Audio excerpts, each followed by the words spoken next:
నమో నమః అందరికీ నమస్కారములు.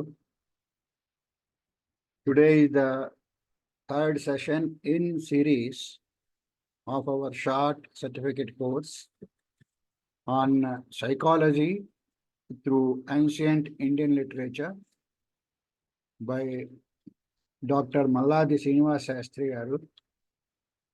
We had 2 sessions in last 2 Saturdays, and the fourth one will be in the next Saturday.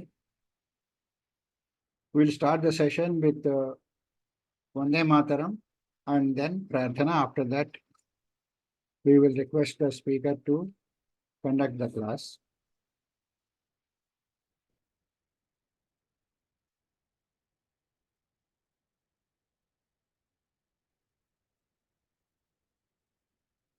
I will recite Vande Mataram.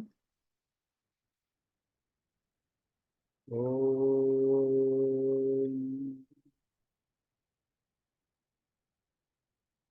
Vande Mataram. Vande Mataram. Sujalam Sufalam Malayajasitalam Sasyasyaamalam Mataram. Vande Mataram.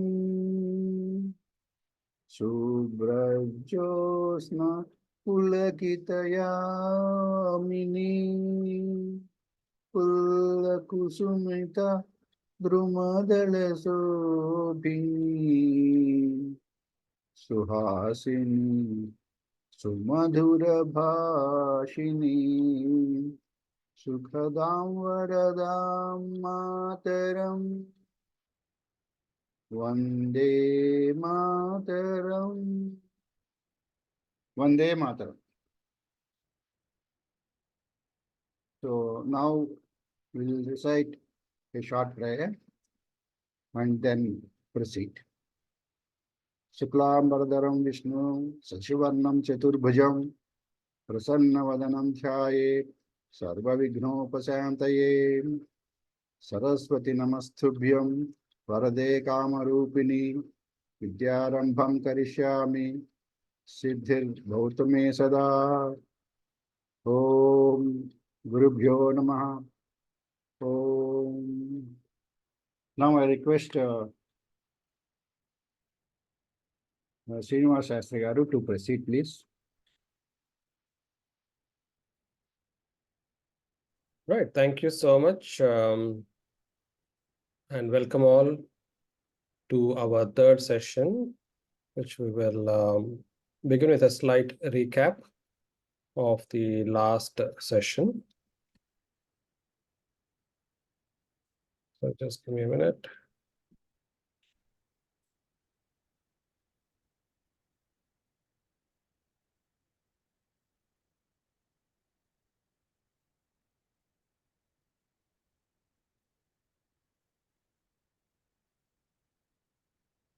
Okay, so those of you who have been following from the first session onwards, you would be aware of what we have covered, but I'll just, for the benefit of those who may have joined for the first time, I will give a recap.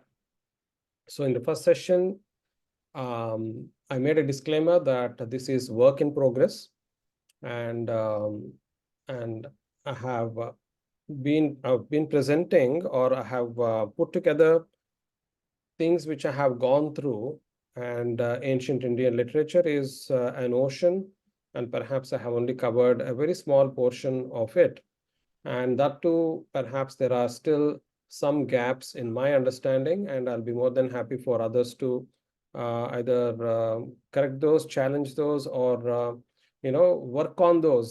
Perhaps that is the bigger message I would like to kind of convey. I think it's important. We need to start working on or continuing the legacy where our rishis and gurus have left it. They have been researchers, and we have stopped researching for almost like 1,000 years perhaps, and we need to get back to doing a lot of research. needless to say, for that, I think it's important we need to be much better with our understanding of Sanskritam. And please take up learning of Sanskritam in a serious way so that we can get better at it and do justice to these particular studies. So I set the stage by conceptualizing modern psychology, and I looked at the model of CBT, which I compared with Natya Shastra of the Rasa Siddhanta of Natya Shastra. We have covered that, and thereafter we moved on to another topic, which perhaps not wouldn't be in the same league as the exciting Rasa Siddhanta, but still, as these are all snippets of psychological kind of works that we can relate to in ancient literature. Mind you, the word psychology wouldn't have been mentioned in ancient literature as such, but we can make inferences. So we looked at the next topic was dependence, or loosely called as addiction. And we looked at mention of alcohol intoxication in the Rasa Siddhanta, the Natya Shastra. And then we then looked at uh, the Kitava Ninda, that is the gamblers distress, the pathological gambling that we can associate with in the modern day psychiatric classifications. And we looked at that. We looked at a component of social psychology through Grihastha Dharma as presented through Arthashastra. And we also looked at a slight snippet of Sukhanashopadesha's Lakshmiya Chanchalyam, where prosperity or misfortune doesn't discriminate between those who are well off or not well off, and so on.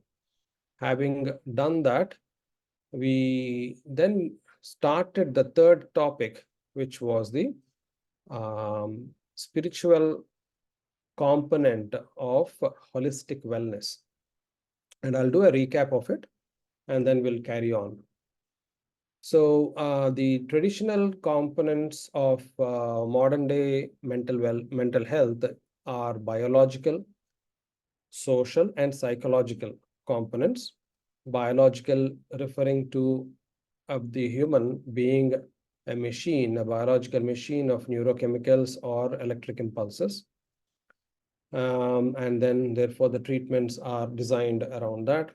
Psychological would be the mental makeup, the temperament that we grow up with, and then our coping skills, everything that shapes us, our personality. And the social are all the kind of aspects that we deal with our life circumstances, whether it is relations, job, schooling, marriage, politics, society, all those things put together would be social. But I was trying to emphasize that when it comes to treatment, we need to also incorporate spiritual component. And not just me, there are a lot of psychiatrists nowadays who, through the Royal College of Psychiatrists in UK, which I am part of, have formed the subspecialty or special interest group for spirituality in psychiatry.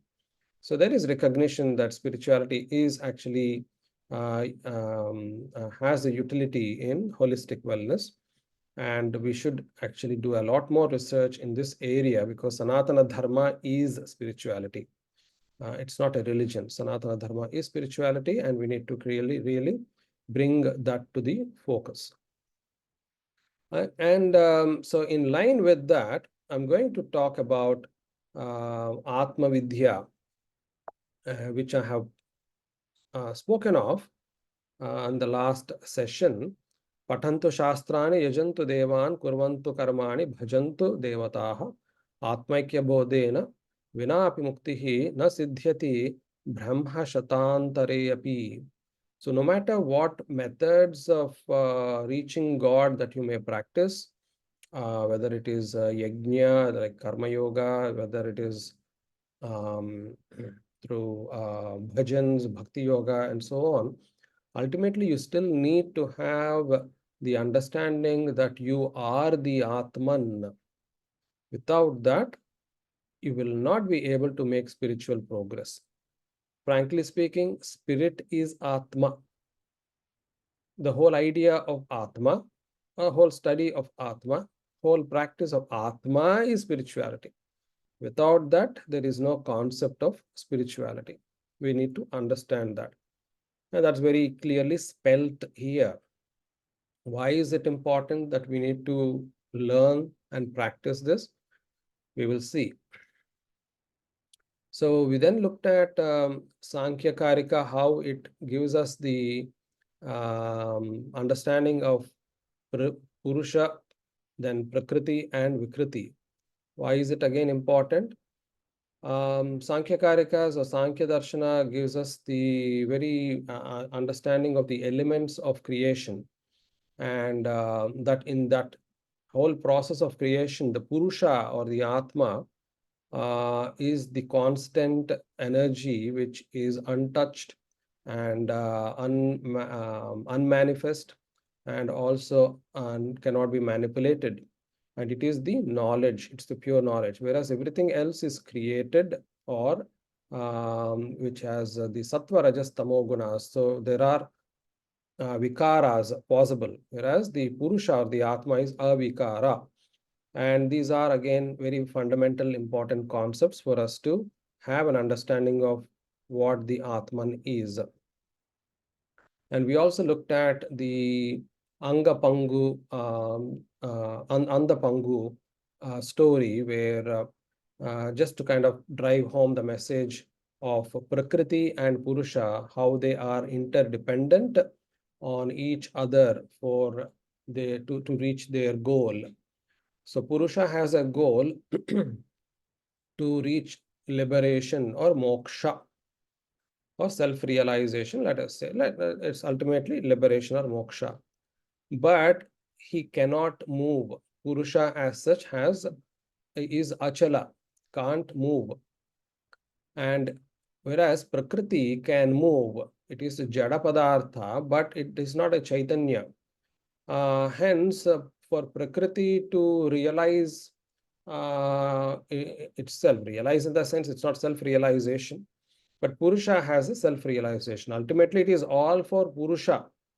Again, Sankhya Karika very clearly kind of spells it out. Everything ultimately is Purushartha. Here, the Purushartha is given as the whatever is done is for the realization of the Purusha or the Atman. But they travel together. How? As I said, Purusha cannot move. It is like the one who has vision on the not the lame person who has the vision, therefore equates to knowledge. So Purusha or the Atman is the knowledge, but it can't move. So lame person, he can't walk. So he can't move from a place to place. Whereas the blind person in this story, he can move, but he doesn't have the knowledge, or it is not the knowledge. It is not the knowledge. Hence, they both go, let's say, from the forest, they have lost their way, and they need to reach the village. The lame person knows the way, whereas the blind person can't find the way. So both help each other. Once they reach the village, they go separate ways. They don't bother with each other. And that is how it is explained. Okay, and this is just the kind of schematic diagram of how Purusha is independent, has nothing to do with the creative process, whereas Prakriti, which is also unmanifest, Purusha is also unmanifest, Prakriti is also unmanifest, avyakta, but it is not Chaitanya. Prakriti is not Chaitanya, it's not the intelligent energy. Yes, Purusha is the intelligent energy. And Prakriti leads to Mahat, and that's how the creation takes place. Mahat and then Ahankara. Mahat is nothing but Buddhi, intellect. And then the Ahankara, the ego.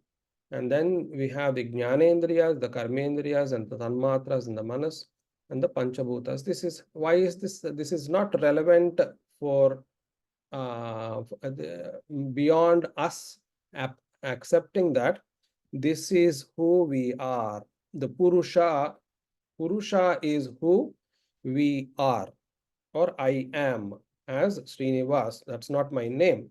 I am actually nameless. I am the nameless, formless Purusha.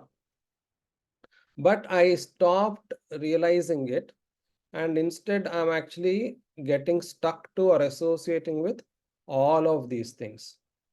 As a result, what's happening? I'm forgetting who I am. Now my whole exercise is to continue. Now that I've realized, I've listened to some sermon, I've heard or read Bhagavad Gita, or read Sankhya, Darshana, whatever it may be. I now realize that I am the Purusha. Then what is my job? My job is to continuously remind myself that I am the Purusha. Otherwise, it is very easy to get influenced and get stuck in what is not Atma or the Anatma. If I am actually caught with the Anatma, then my job of reaching my goal is lost. So that is why this schematic diagram is only for us to have this understanding that this is where we need to kind of have the understanding, necessary understanding. Okay, sorry, just give me a minute if you don't mind. I think somebody is struggling to end.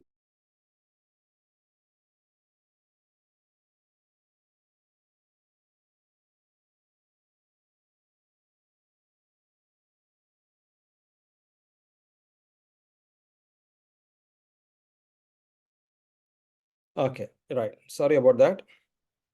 And then once we have an understanding of the Atman, if I have this understanding that I am the Atman, I then have the benefit of having several dharmic concepts at my hand. One is immortality. Atma is immortal. It is ageless. It is shashvatam. It kalatita. It has no time as such. So it's constant. If it is constant, which means I am constant. If I'm constant, it just basically means that I don't die. So it is that's an important concept we can actually exercise in cognitive understanding to help our psychological well-being. So immortality. I am ageless. I am immortal. I don't die. Universal love, samadrishti. That I am the Atman and everyone else here is also the same Atman. And I see myself in all of you, and I see all of you in me. Therefore, I treat myself the same as I treat all of you, and I treat all of you the same as I treat myself. So that's the universal love. That comes actually from the understanding that I am the Atman. Karma Siddhanta and reincarnation also are related to the idea that I am the Atman, because if I am the Atman, why am I taking birth through this Sharira? Oh, that's because as per Karma Siddhanta, there has been a baggage that I'm carrying, due to which I have been born. Not only that I have been born, I'm also born into a certain type of life, and I'm reincarnating at this time. And then the concept of satsangam, sat and sangam. I'm actually in association with sat. Sat is nothing but the truth, which is said here. And yeah, so these are the concepts which we need to really look at, research on them, and look at application. We can call it dharmic therapy, for instance, atma therapy. I call it soham therapy, which is what I have conceptualized. So this is the list of various principles that can come up out of it. Shashvatam or Nirbhayam, Nishkama Karma, Sthita Prajnata, Nishchaya Buddhi, Samadrashti, Kshama, Karma Siddhanta, Punarjanma, Satya, Satsanga, Satsangam, Trikarana Shuddhi, Daya, Karuna. All these have applications. And applications in normal life, individual counseling, it is possible to incorporate this knowledge in individual counseling. family therapy, couple counseling, bereavement counseling, anxiety management, personality development, and so on. I mean, it is applicable everywhere. We will cover all this last time around. Now I'm going to start looking at some of the concepts. And we also have an important concept to cover today, which I'll not mention yet. Hopefully, we can cover it today. If we can't, then it will be in the next session, but I'll be hopefully covering it today. So the first one, which is understood as the essence of me realizing I am the Atman, is that I am eternal or I am immortal. Imagine you have a pain, or you heard a bad news. You heard a bad news that you have an illness, and you only have this long to live. And suddenly you have all the emotions upside down, all the plans upside down, and all the thoughts are topsy-turvy, fearing what is going to happen to my family, what is going to happen to me. More importantly, I don't want to die. I have this I don't want to, I want to see my grandchildren grow. All those thoughts which come through. I think it is but natural. The only way to kind of understand is uncertainty. Uncertainty is anything that's going to happen in future that you can't plan for. And uncertainty leads to anxiety. Uncertainty of whether I'm going to have the job tomorrow or not. So that person is always anxious. Will I have a job or not? Uncertainty of recurrence of an illness. Will it recur or will it not recur? Okay, so that leads to anxiety. Just as physical pain, for instance, physical pain leads to fear. So when you experience body pain, you are actually kind of fearing the worst that's going to happen. Now, what happens is when you have a physical pain or mental distress, as long as you are associating yourself with the physical body, that you are the physical body, as long as you are associating yourself with the mind and the thoughts, the distress is going to trouble you. Now, I'm not saying that when you have the understanding of Atman, all these pains will just disappear. It doesn't work like that. What happens is this understanding that you are the Atman detaches you from, you are not suffering the pain. You are not the one who is suffering the uncertainties. You are above those things. But you are still observing your body and the mind going through the suffering. You are feeling the pain. But this approach reduces the suffering. It's almost like coping strategy. So I keep explaining, giving this example. Let's say you've been born when the cars were invented. When the cars were invented, it was no more than a horse carriage put on four wheels with an engine. And when it goes through the potholes, you would bounce up because there are no shock absorbers. That's the first prototype of a car. Will really bounce very high because there are no shock absorbers. But gradually they understood the need for shock absorbers, and look at how we have cars now. When they go through potholes, you are not jumping as high anymore, but you still jump a bit, which means it's been buffered quite well. So these strategies do not make you feel as if although you're going through the potholes on the road, it's like a smooth journey. No, it doesn't work like that. You will still feel the jerks. You'll still feel the neck ache, perhaps, whatever it may be. But it is much, much better than before. So that's exactly the way we need to look at it. Pain and suffering, whether it is physical or mental, when you understand that you are the Atman, you're allowing them to be shock absorbed, but not, they don't disappear entirely. So fear is generated when the mind assumes that the physical body and mind is me. So that is avidya, loosely saying. Whereas the true me actually is the Atman. So my understanding, my knowledge that I am the Atman is actually Vidya, which is the permanent knowledge or the true knowledge or the truth. Whereas me associating with everything else is avidya. So when we associate with myself, you actually learn to kind of absolve a lot of the other stuff. So through the knowledge that I am the Atman and that Atman has no death nor is subjected to disease, one learns to let go of the fear of pain. But that requires a constant remembrance that I am the Atman. Sankhya very clearly say that you have to keep on contemplating, because Maya is so powerful. Maya will make you go back to feeling or believing that you are actually the body and the mind and everything else. Sankhya says, so through a repeated study of principles arises that knowledge of the external form. So it gives you an understanding that is all external, that is not you.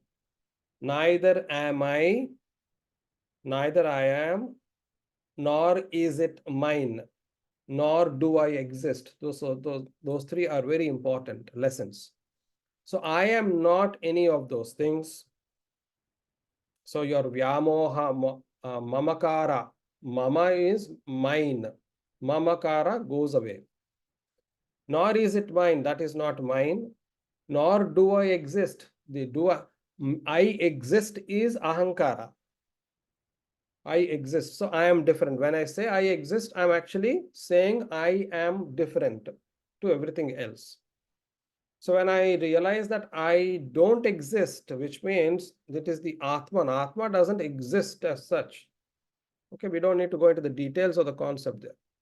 But the point here is that that knowledge has the ability to cut off or reduce the anxieties and the fears. So this is where we need to really start working on constant manana of this knowledge that I am the Atman. This is Sanatana Dharma at the end of the day. If people say that this is not Sanatana Dharma, then we are mistaken. This is Sanatana Dharma. This is the foundation of Sanatana Dharma. Everything else is secondary. Knowledge that is pure and that leaves nothing to be known and is free from ignorance and that is absolute. That is the Atman. Now you may ask a question, are there really any real life examples who through research talk about the concept of immortality?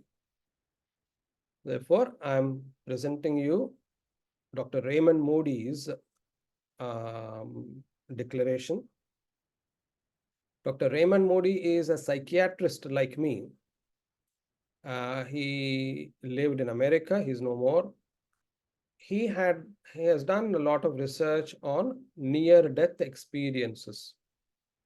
I won't again go into the details. If you are interested, please read his books. You can purchase his books through online, Amazon, whatever. And I suggest you read them. So near-death experiences have given him a lot of understanding, because most of the clients he had interviewed, and interestingly, he himself had a near-death experience. And through that, he came to understand through his clients as well as his own experience that he has no fear of death. I have absolutely no fear of death from the NDE research and my personal experience. Death is, in my judgment, simply a transition into another kind of reality. So that's the constancy of who I am, whether you call it Atma, whether you call it soul, it is a constant aspect. That constancy is me. Therefore, I am not dead. I am not dead. So where is the concept of death? Death is happening to the body which is carrying me. So that changes the entire, it's a cognitive shift. It changes the entire perspective. And this has to be realized or it has to be practiced. Why do I say realized? Those clients who have had near-death experience, which basically means they were dead clinically for a few minutes, and in those few minutes, they had an out-of-body experience of either going towards a white light or having seen the divine presence, and the understanding that they are actually not dead. In fact, they are very much alive and they are immortal. And in their lives, there has been a significant shift where they were able to live without much of anxiety anymore. Any questions, any doubts so far? I'll be happy to pause for a minute or two, but please don't take too long.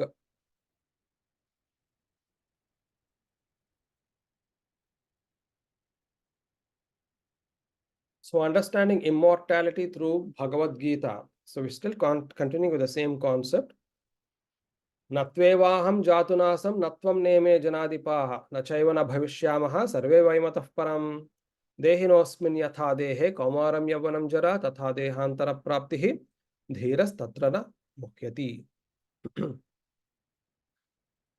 So natu eva aham jatu na asam na tvam na ime janadipaha. So Arjuna, neither me nor you nor any of these kshatriyas that are fighting the war here, there wasn't a time when we were not there. Nacha eva na bhavishyamaha. There isn't going to be a time when we will not be there. Okay. What does it therefore mean? We were always there. We will always be there. Can anybody say what it means? We have always been there. We will always be there. What inferences are you? Yes, Srinivasa M. Please go ahead. You raised your hand. Atma is immortal. I can't hear you. Atma is immortal. You are not audible. No, actually, we are. I am always there, and I'll be there to means that Atma is never born or it cannot be destroyed. That's the main thing. So that is what it means, isn't it? That Yes. we were always there. We will always be there. Obviously, means that we have three kalas: Bhuta, Bhavishya, Vartamana. So when I was there in the past, and how do we define past? Anything in a regressive time scale beyond now, whatever the time, whatever the point we are at now. And similarly, anything bhavishya would also have no time scale. It is going to be an eternal future. So if it is an eternal future and eternal past, essentially it has been there for, or it will be there for eternity. That is one thing we have learned from this shloka. I want to know if there is anything else we can learn from this shloka. I'll again repeat it. Neither me, neither you, neither any of these kshatriyas or the warriors, there wasn't a time when we were not there.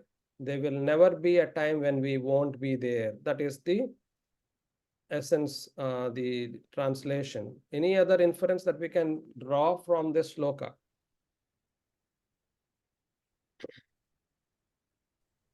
No Jara and Marana.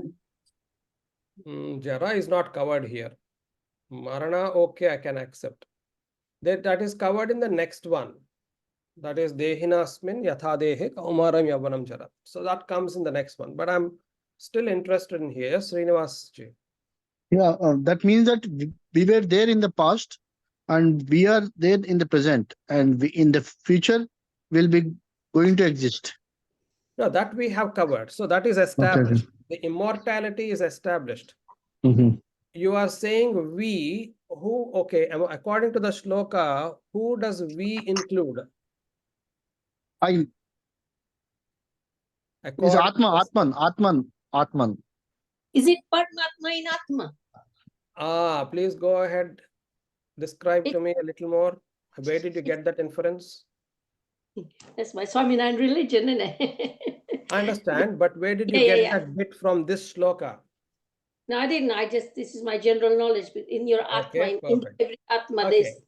So let's there's look at who is Paramatma is there. okay. Who is speaking the shloka? Who is telling this line? It is Lord Krishna, it's Krishna. And who is he telling it to?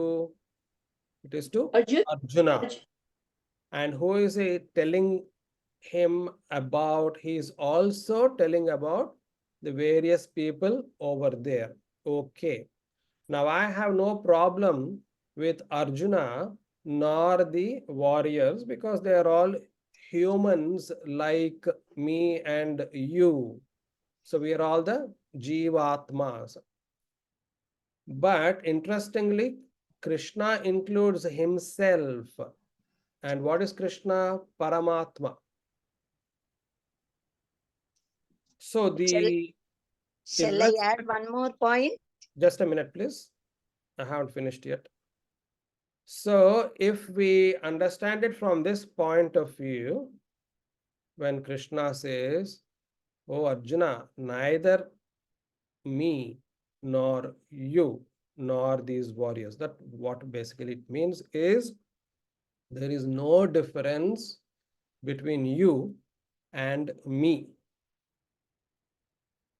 That is an important lesson to understand too. Where does it help?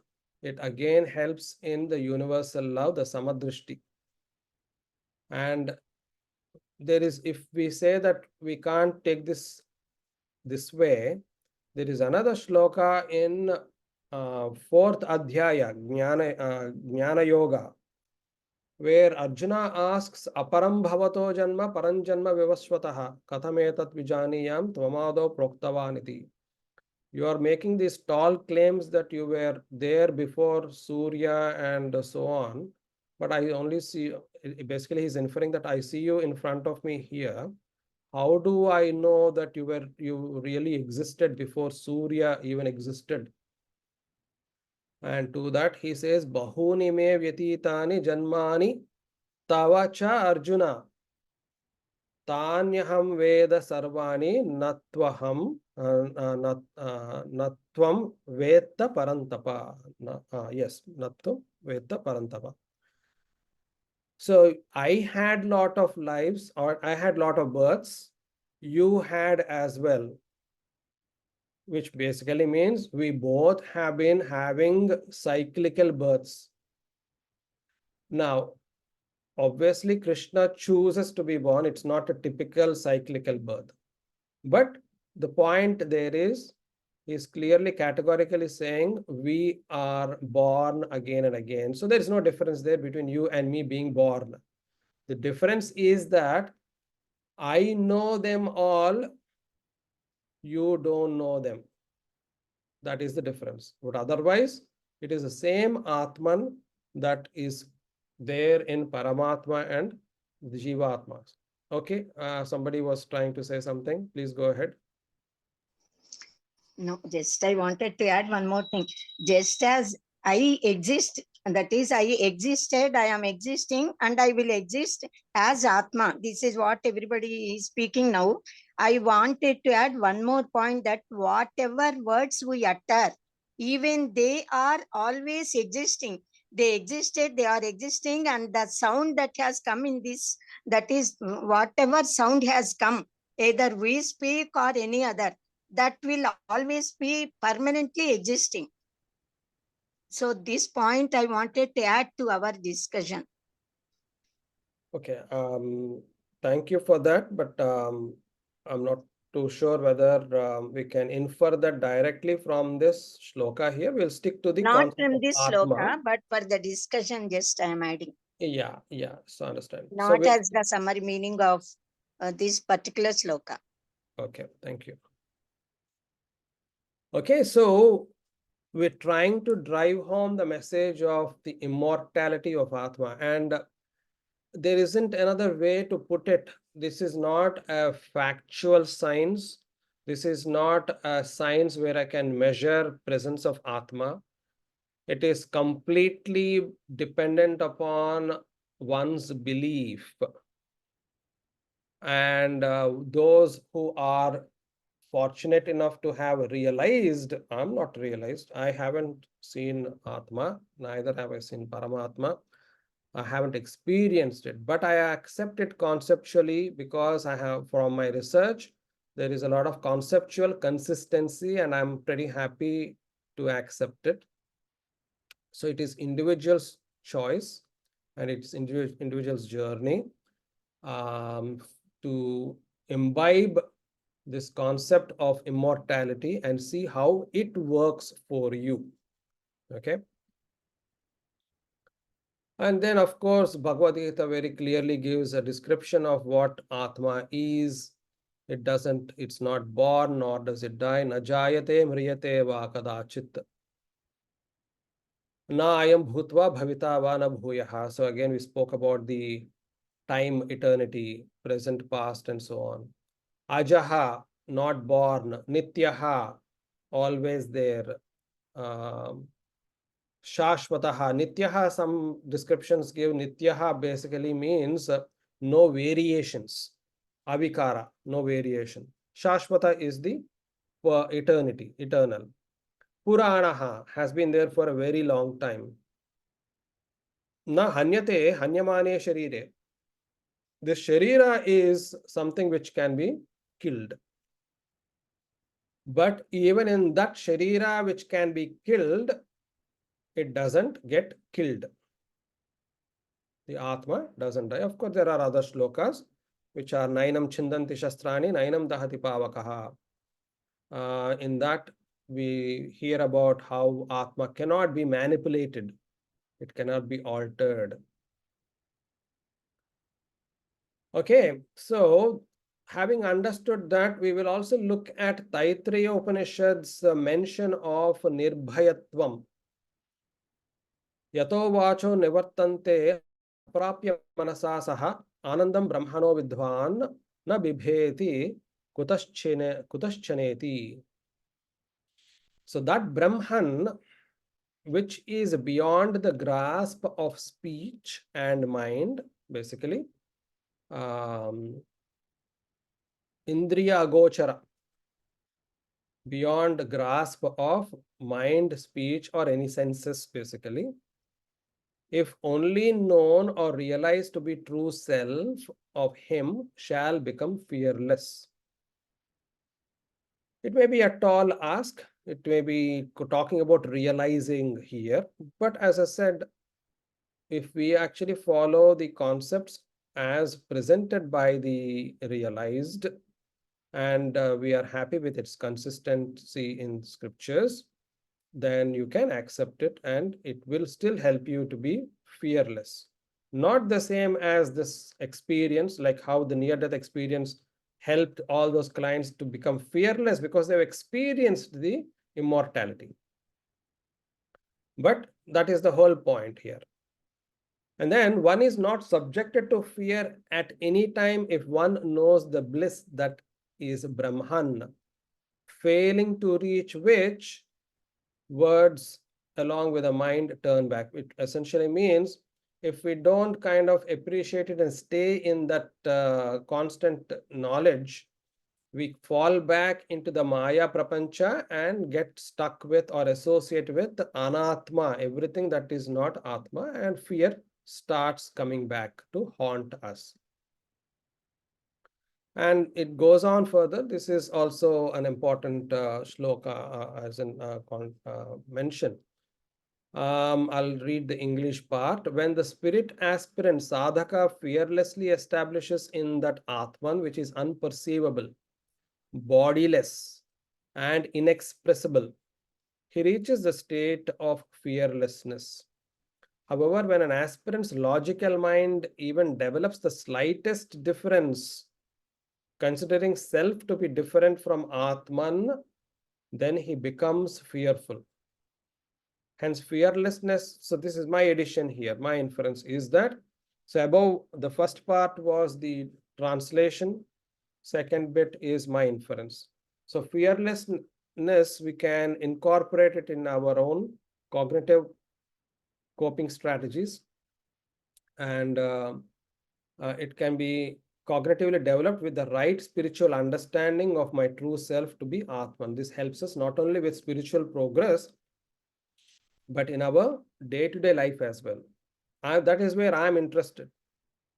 Spiritual progress anyway is inbuilt, but is there any benefit for me to practice spiritual concepts in day-to-day life? And this is where I want to drive home the message. All my webinars and workshops are all about mostly looking at what benefits can we bring to a human's life, reduce their suffering through Sanatana Dharma. Okay, so I'll pause again if in case anybody has any question.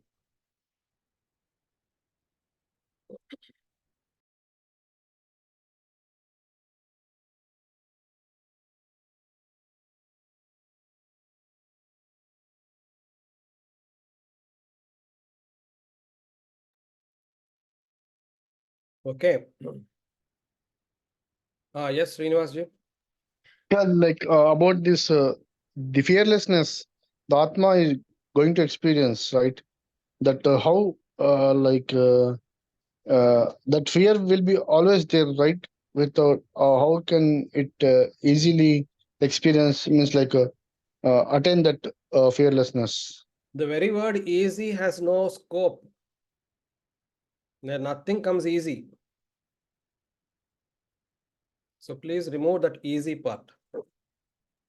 Okay, but Even with the knowledge, even if you have the knowledge, even if I have the knowledge, constant remembrance has to be practiced, and you may, even then you will still have to experience the suffering. The pain has to be suffered. The only advantage is you will, if you are an expert in practicing it, you will be able to minimize the distress that you are experiencing. If you are not an expert, you may still be able to kind of cognitively process it. So you may be sitting in that situation. Oh, my leg hurts. Oh my goodness, it's killing me. My leg is going to be amputated. My goodness, I can't walk. It's going to be very painful. I may have tingling sensation for forever in my life. So I know that. What am I doing then? I'm cognitively processing. Okay, let me take a deep breath. Actually, I've learned that I am the Atma. I'm not the Sharira. The Sharira is dying, or Sharira is the one whose part is being removed. The Sharira is the one which is having the pain. So is Atma, the real me, injured? No. Is the Atma, the real me, suffering the pain? No. Will it be losing life? No. It's the Sharira which is going to lose the life. So you're processing that information and you're helping yourself cope better. There are several other things which fall in place as you keep practicing it. Please do not expect Sanatana Dharma or spirituality to be unidimensional. Also, not to expect it to work wonders in a cross-sectional view. And you have to practice it, and over a period of time, you master that particular principle. Let us say you pick up the principle of immortality, you practice on constant manana of Atma and figuring out that you are not the Atman. You constantly practice it day in and day out, and you see the results. Similarly, somebody may pick up Nishkama Karma, practice it day in and day out, see the results. Somebody may practice Samadrishti, see the results after a while, after a month, 2 months. Have you succeeded? Have you failed? If you failed, where did you fail? It is as difficult as that. Practice of Sanatana Dharma is as difficult as that if it is practiced this way. But it is easy also. It doesn't need to be complicated. We complicate it. We complicate it because we associate so many other things. If it was so easy, why are we born so many times? If it was so easy, why do we have so many ups and downs in our lives? No, it's therefore it is not easy. It is easily it can be easily proven there itself that it is not easy. But please don't mistake that if Sanatana Dharma is difficult to practice, then I'll change religion. The whole point is religions are not going to be Sanatana Dharma if they are still don't understand the Atman concept and the very principles of the immortality and so on. If none of these are followed, no matter what religion is invented in this world, if it doesn't have the conceptual basic foundational knowledge of Sanatana Dharma, it will not help any person. So practice, practice, practice. That is what it is. That's why in Soham Vidya and our Hindu Mitra, we make it a point.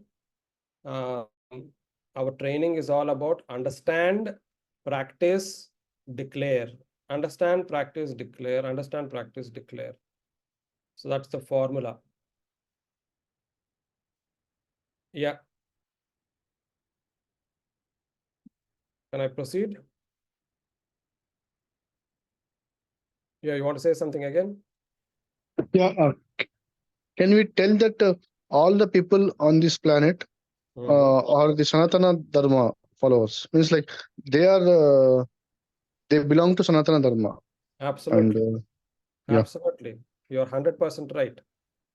We are all, everyone in this universe is born into Sanatana Dharma, full stop.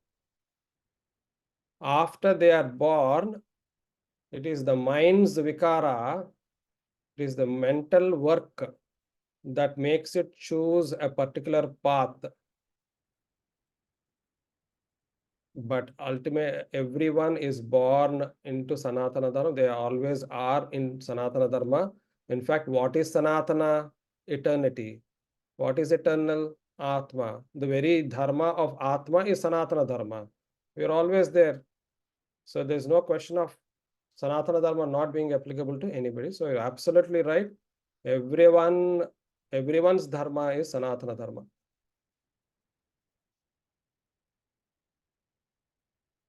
Okay.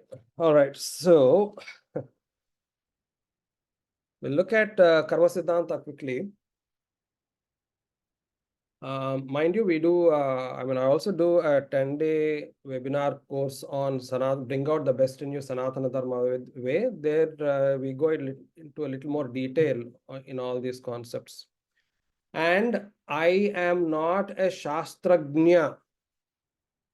If anybody thinks that I am an expert in Vedas and all that, my humble apologies. That is not what I'm posing to be. I am a psychiatrist. I have been learning Sanskrit, teaching Sanskrit, and also making humble progress in learning few things. But my basic foundational spiritual awareness, unknowingly, even before reading scriptures, has been well aligned with Sanatana Dharma. So this is my background into why I talk about all these things. So Dr. Brian Weiss is a trained psychiatrist and a past life regression therapist. And in one of the books, he says, karma should be understood as a cosmic law which relates to the causality and justice of all souls. Okay. In itself, it does not denote good or bad deeds. The key to growth is the understanding that we are given the ability to make midterm course corrections in our life. He further explains that reincarnation is to exercise free will and to achieve self-improvement. So eventually all lessons are learned and there is no rebirth. Last week, interestingly, I was actually having a discussion in one of our satsanga, where the lady was talking about another lady, her friend, who is currently having a very tough time, having had a lot of losses in her life, financial difficulties, and she expressed unhappiness that God is treating her this way and being punished. She is being punished. So karma is not just about bad things happening, or it is not about punishment. That punishment, that is the way we are looking at it. Instead, we need to again do a cognitive shift by replacing that word punishment with lesson. So instead of seeing that to be a punishment, it is to be seen as what lesson can I learn from this? And when you use that approach, then you start looking at what are those dharmic principles that apply. So rebirth or reincarnation is a requirement for the soul to be embodied in physical form due to karmic law, and rebirth is not a punishment. These expressions are consistent with ancient Indian scriptural findings. This is remarkable as the consistent documentation through various time, geographical, and culturally different settings demonstrates this to be the truth. I'm just not talking about the rebirth part alone, the karma siddhanta.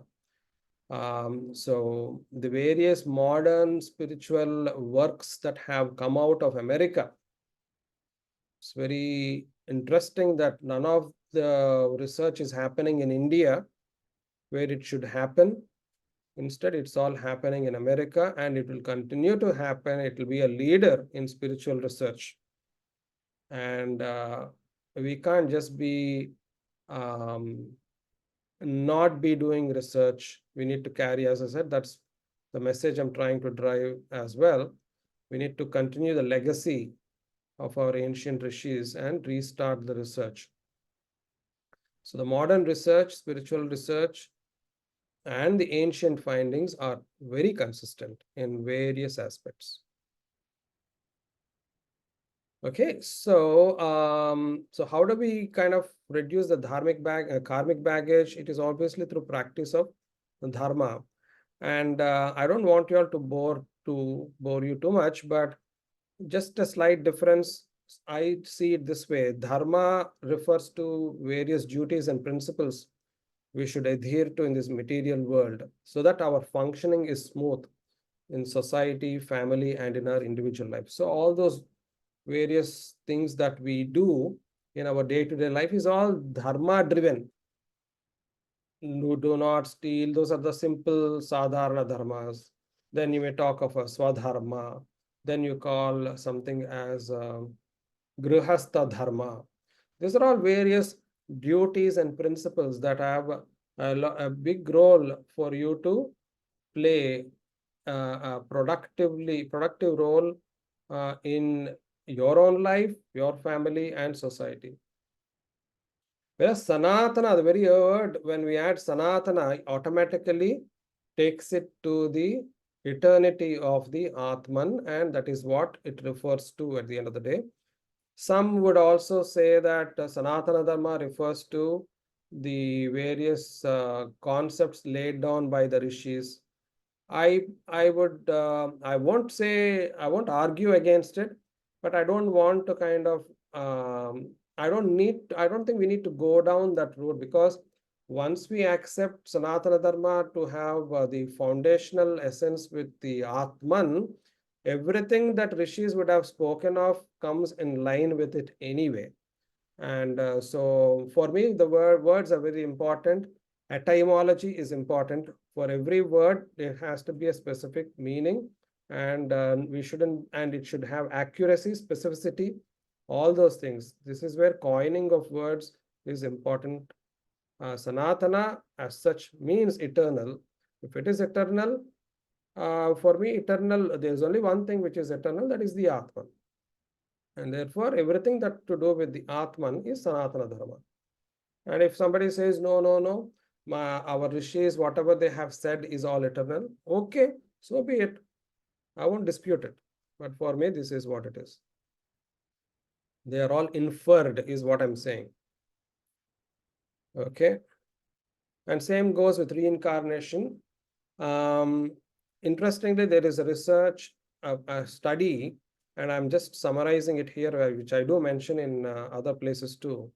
So there's a person called Lee Irwin who has published in 2017 an article called Reincarnation in America, a brief historical overview.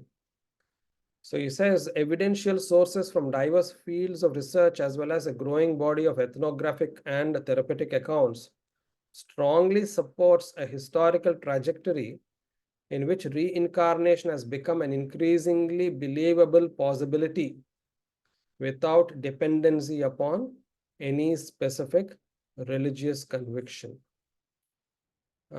So that's where, again, interesting, important findings from the modern world rather than relying only on the ancient scriptures. But our topic is obviously psychology through ancient Indian literature. Perhaps we may be diverting here a bit. Obviously it's my responsibility not to divert, but I have no choice but to present some of these things so that we drive home the message for us to set the stage for what is going to come in a few minutes' time. So the other component of Sanatana Dharma, apart from Atma, Paramatma, Karma, Punarjanma, is Moksha. Because Atma, for some reason, following Karma Siddhanta, had taken Punarjanma, but it is craving to attain Moksha.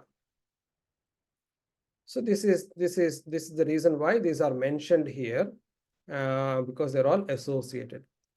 But for Moksha, again, we have a formula, especially through Adi Shankaracharya, who says Manushyatvam, Mumukshatvam, and Mahapurusha Samashraya. So obviously, we need to look at Manushyatvam, which is human birth. That there are two parts to it. Why human birth? We looked at it earlier because of Karma Siddhanta. What about human birth is the next one. What do we do with human birth? What is the best way to treat human birth? And then Mumukshatvam. We may be born, but we need to have the desire to develop, attain moksha. So that's also durlabham. It is rare to have that. It is rare to have a human birth. And third one, it is also rare to have a Mahapurusha Samashraya. So we need to find Satpurushas. Hence the importance of Satsangam, which I hope to cover in session 4, the last session, next Saturday. So they all become important if we look at it from that point of view. In Bhagavad Gita, it says, Bahunam Janmanam Ante Jnanavan Mam Prapadyate Vasudeva Sarvamiti Samahatma Sudurlabhaha. Again, there are two important parts there. One, to drive home the message, there are lots of births. One has to go through Bahunam Janmanam Ante. After so many births, will somebody understand me? Jnanavan Mam Prapadyate Vasudeva Sarvam Iti. Oh, ultimately, Vasudeva, the Paramatma, is the cosmic reality. That is what everything is, and that is me. Iti Saha Mahatma. So, those kind of people, Mahatmas, are Sudurlabha, rare also. But the point here is, Many births are required. So why waste human life? It should not be wasted. Adi Shankara also says the same thing. Jantunam narajanma durlabaha tataha pumstvam tataha viprata tasmad vaidika dharma marga parata vidvatvam then vidvatvam Vidvatvam asmat param. vidvatvam asmat param Atmanatma vivechanam Atmanatma swanubhavo. vivechanam swanubhavo brahmatmana samstitaha muktirno shatajanma koti sukritaihi punyairvina labhyate. Essentially, it's a long formula again. I keep saying formulas because if we look at it that way, we understand things better. So among many kind of animal lives, human life is the rarest of the opportunity. And even among human lives, I will take it as a male. Life of a male is rare. Some may what what do you call it? Some may sugarcoat it and saying, oh no, pumstvam basically means atma. Well, I'm not too sure about it. I believe this must be male itself. So male being a male, and then among the male, being a brahmana, having that brahmana life. Now, why I'm prepared to take this as male and brahmana and then so on, it is not a privilege. It is a responsibility. It is in fact an opportunity. If you are given the rarest of the rare opportunities, just like you are given a rare opportunity to be a human, if you are wasting it, you are the biggest loser. Similarly, if somebody is given the life of a brahmana and you are wasting it, you are one of the biggest losers. So it goes like that, and it's a formula. You have to keep going one after the other until you understand that this is an opportunity not to be wasted. So it's hard for any living creature to achieve birth in a human form. Strength of body and will are even harder to obtain. This is one version of explanation. Purity is even harder still. Harder even is the desire to lead a spiritual life. So it is sugar-coated. This one is sugar-coated, I feel. As for the discriminate understanding between Atman and Anatman and Atma Sakshatkara and finally Moksha, these cannot be obtained except through the merits of 100 billion well-lived lives. There is no caste system. I will not go there. I won't debate no caste system and Varna and all that at this point of time. It is not the place for it. But I don't know what's the Sorry, context. Ji. I don't know what the context of No, you are saying that, sorry to interrupt, you have been telling that to be have taken the human birth, yes, that is the how many janmas we have been as meditator to take this janma birth, but being Brahmanan, there is nothing called Brahmanan. It's about everybody has to go into that knowledge, whatever you said, No, the no. truth knowledge, eternal knowledge. That way is what I just said. Because you use the word Brahmanan, in that way, there is no caste I mentioned. Thank you.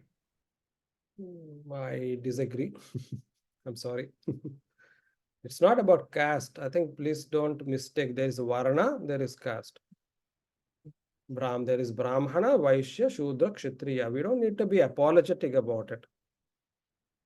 There are 4 Varnas. And among those Varnas, here it is clearly mentioned, Viprata. There is nothing to feel upset or feel to be proud. It is a responsibility. There are a lot of explanations that we can go through. As I said, this is not the time for it. No. Caste system here, our acharyas have not mentioned it. Therefore, let's not bring up into it. Brahman, let's say like we are learning into the Brahman, the knowledge. That's all I also learned from my gurus. So therefore, there is no caste system. So everybody is learning towards the knowledge of things. Okay, Hence, because that's you're my repeating request. it again, obviously, I want to know what you mean by caste system here. What is which one did you refer to here as caste? Viprata. You were mentioning about Brahman. Viprata means Brahmana. Maybe there could be a different meaning. I'm not well Why versed in should, so why much should in there be a language. different meaning? My question No, is, why that should there is be a not different meaning? Brahmana. Maybe it could be a Brahman, the knowledge itself it could have meant. Not the So that's the point, isn't it? The one who is trying to attain Brahma Jnana is Brahmana. Are you mean that Brahmana means like we are talking going into the caste system? No? That is where that word I just don't want to use it. Rather, Why? we'll What would mention you it want as to? Okay, what is the word you would want to use instead of? For instance, Brahman or knowledge. Brahman is the knowledge, but the one who attains that knowledge, one who is pursuing that knowledge, what do you call him? What do you call him? Yogam. You gotta call him as a spiritual or a yogam. So But spiritual is an English word, right? yogam. Yogam, Brahmana only. One who yogam, got the knowledge of Brahman or one who is in the pursuit of Brahman is a Brahmana. No doubt at all. yogam is not the karta. No, Yogi, I'm not yogi, talking about. yogi, yogi But when is we the speak, karta. yeah, when we speak about Brahmana, for in the society, it will be reflecting as a caste system. That is No, where it doesn't. It doesn't. That is the fear we have, and that's the conditioning we have developed. We are talking about varna, we may be, when we talk about no, not even the varna. I'm not even getting Vaishya. into the varna. I What disagree is varna completely. and what is caste? Let's not get into it. It's because of this getting time. So please continue, Ji. It refers to us. Maybe we have to seek some other word. That is what I'm putting forth here. Why don't Brahman. you also go back to speak to your Guruji and get answers? But I'm looking at etymology. One who tries to look for Brahmajnana, he is called Brahmana. Karshaka, one who does Krishi, is a Karshaka. Okay, so that is how it is. There are words. There is a karta there, and the one who is doing that karta has got the word Brahmana. These are the remaining bits are societal implications is what you are afraid of, and we don't need to be afraid of is what I'm saying. I mean, it's not for afraid. There is no system of okay. That is what understanding. I will also will check, but here anytime when I take my presentation to never I use that. I use instead of Atma Jnana, or the soul, or the Paramatma, or the Brahman. This is what I. Okay. So Sri Rajagopalan Iyengar ji is volunteering to have a discussion with you. He also follows Vaishnava Sampradayas through Sri Ramanujacharya. He'll be happy to discuss with you. Is that what you're saying, Rajagopalan ji? Namo Namaha. What she is telling is to a certain extent correct, and what you are telling is also correct. But the understanding of Sri Vaishnavam in the Sri Ramanujacharya's principle, one has to go through the Vedanta Sara, and at the same time there are some sort of different steps to follow that one. So that when you go for Ramanujacharya's philosophy, there is nothing called moksha. We call it Charanagati. So these are the difference, how it differs from the Advaita and Vishishta Advaita. There are some subtle variations are there. The concept is there. Whereas we call Vishishta Advaitam goes with the Chit, Chaitanyam and Ishvara, whereas it is not so with Atma and Paramatman goes with respect to the Advaita. So these are the concepts we have to understand. And in case if she wants on a higher detail, because I am a Vanshaj of Sri Ramanujacharya from Kumbakonam. I'm from the same genealogy. At the same time, I'm preaching, teaching Veda, Vedanga, and all those philosophies to different students. So with different concepts of Vedanta Sara. So in case the person is interested in understanding this one, it is a very vast, intricate subject of philosophy. So the Brahmana, what definition you have given is also very much correct. The person who following Brahmatvam or see, Brahmanam is different and Brahmatvam is different, and at the same, that is why the difference is coming. Chit, Achit, and Ishwaram. See, there are the concepts which goes much more beyond the scope of your talk, as you are very specifically told. and you are touching upon the concept through moksha concepts. So when moksha concept is coming, that is has got a different way of understanding. So in any case, if anybody is interested, either they can join my classes, which I am taking on a very in depth, all those things, or if she wants, she can contact me. I can explain her in a much more lucid and easiest way. Of Jay, you have already mentioned that. Thank you so much. Brahmanan and Brahmatvam. So probably the word could be put here as Brahmatvam instead of Yes, ma'am. Brahman. That is Actually, that is where see, I'm trying to. Brahmana, when you say that any Veda has got a Samhita, Brahmanas, Upanishad, and like that. So that Brahmana concept means we should not take into the Varna Shastra concept. There is nothing called Varna Shastra in Veda time.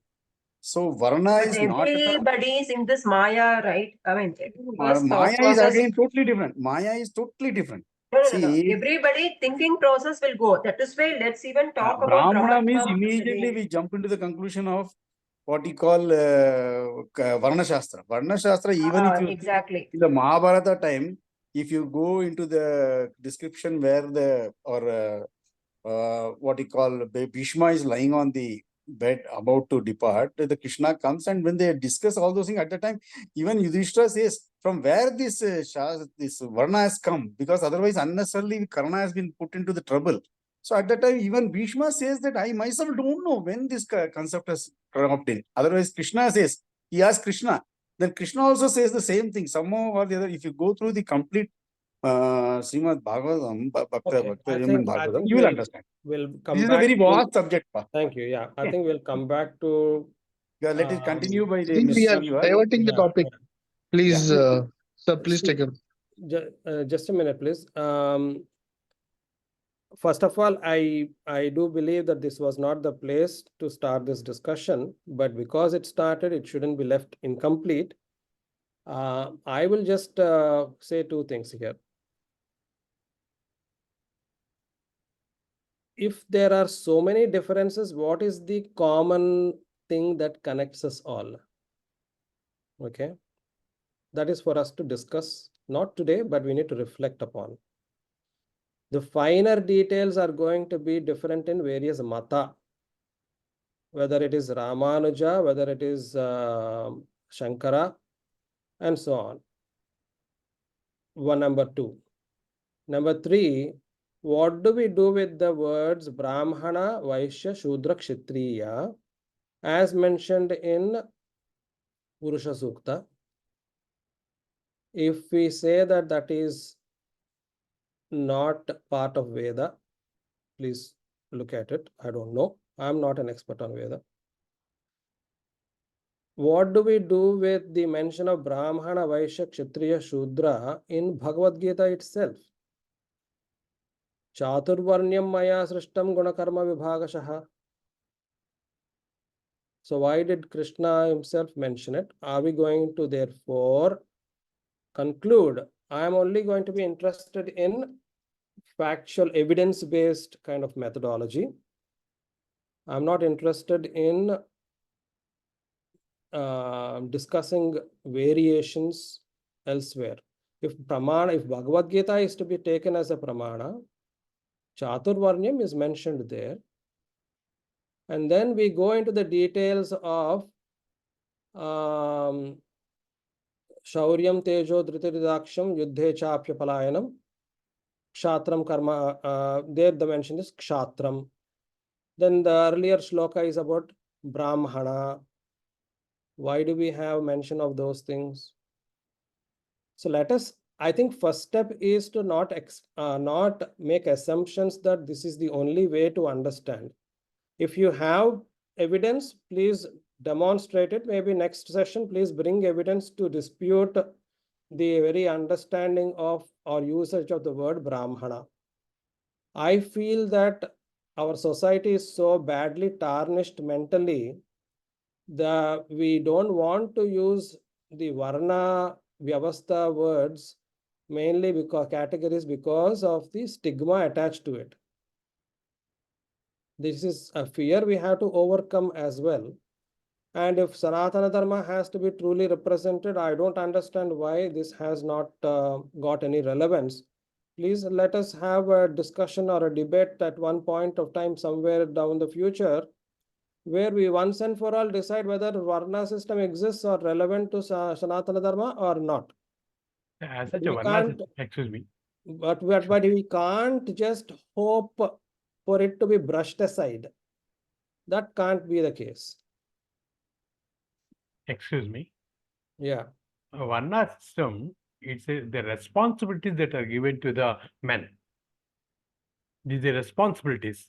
Responsibility of one to spread knowledge, responsibility to do the Kshatriya Dharma, responsibility of doing Vaishya Dharma, the responsibility of doing Krishna Dharma. These are the dharmas. These four dharmas are divided as in a Varna system.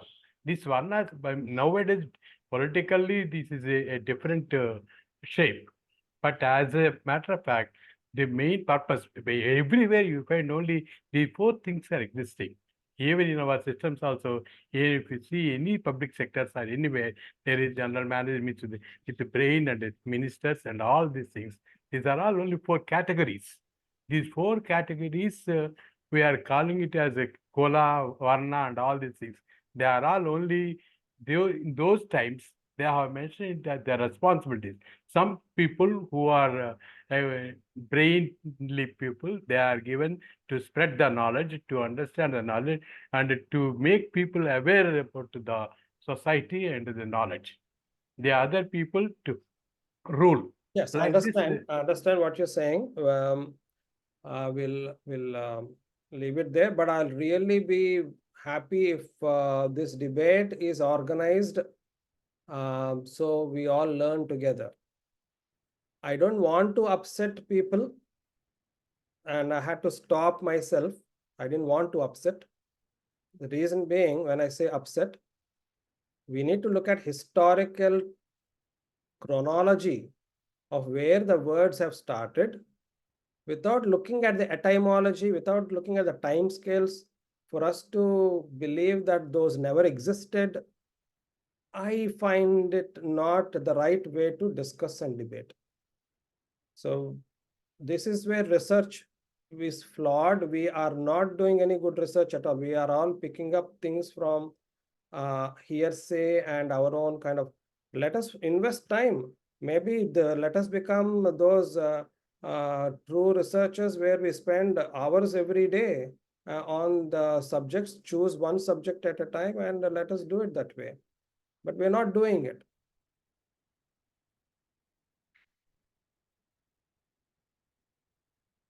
Okay.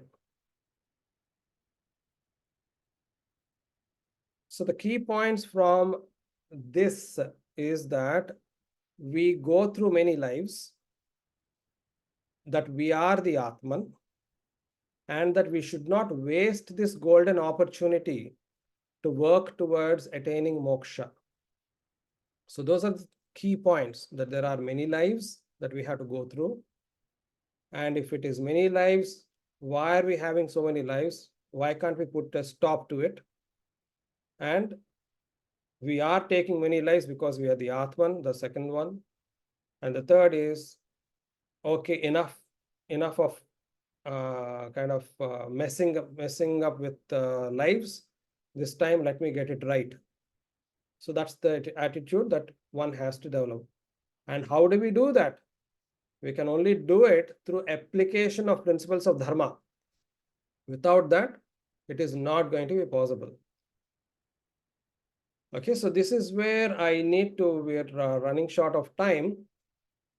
I want to bring in my own version of what I call as dynamic dharmic algorithm. And I call it becoming Rama.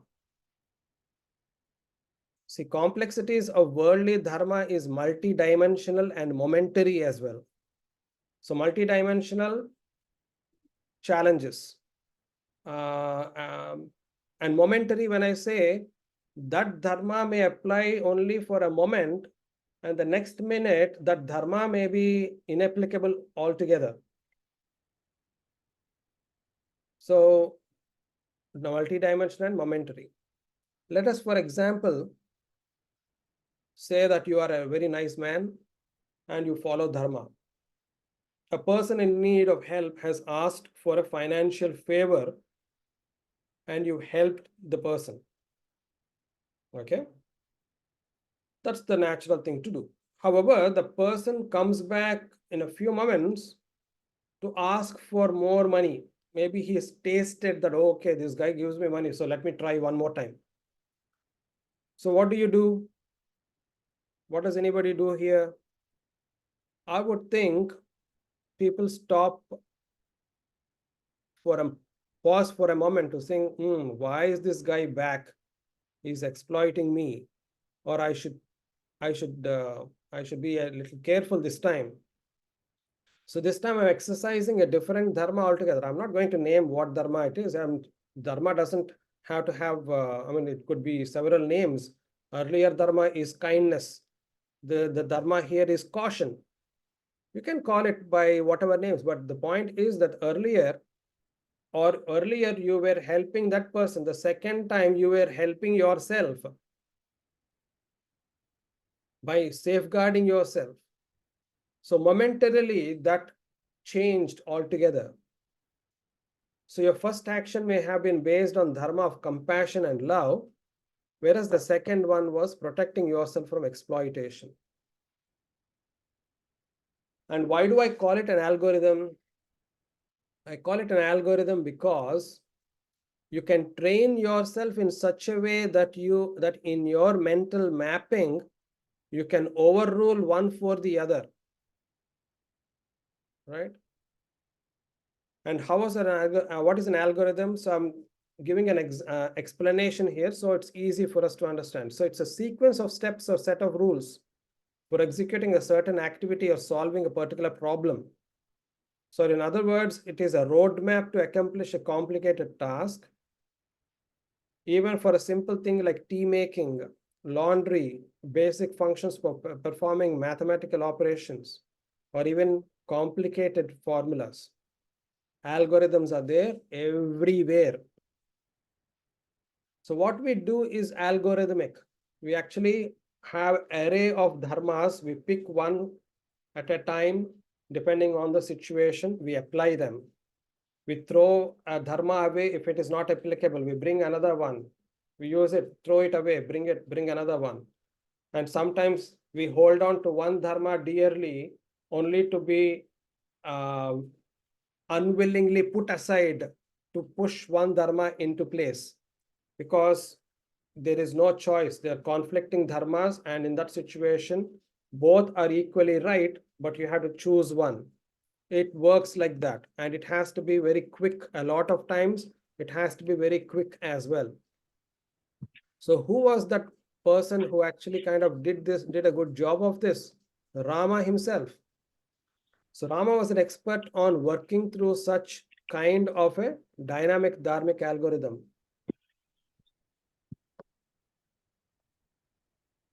And how does it help?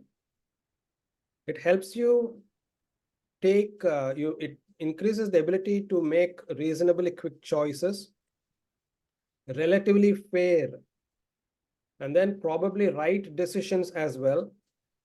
You also learn to accept responsibility for the decision, and then you accept the consequences as well. Because when a particular situation is likely to go equally right or equally wrong, you'll have a lot of people throwing mud at you.